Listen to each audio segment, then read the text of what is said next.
بسم اللہ الرحمن الرحیم۔ السلام علیکم ورحمۃ اللہ وبرکاتہ۔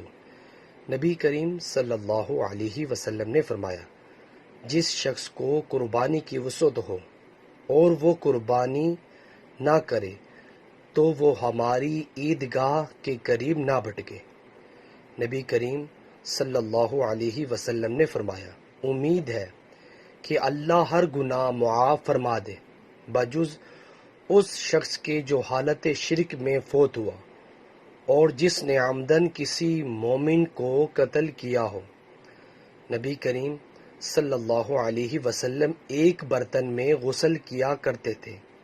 آپ کے بال کندھوں اور کانوں کی لو کے درمیان تھے۔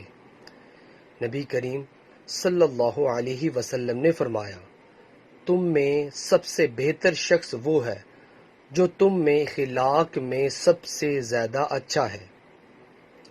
نبی کریم صلی اللہ علیہ وسلم نے فرمایا، اللہ تعالیٰ کے نزدیک سب سے زیادہ ناپسند وہ آدمی ہے جو سخت جھگڑالو ہو۔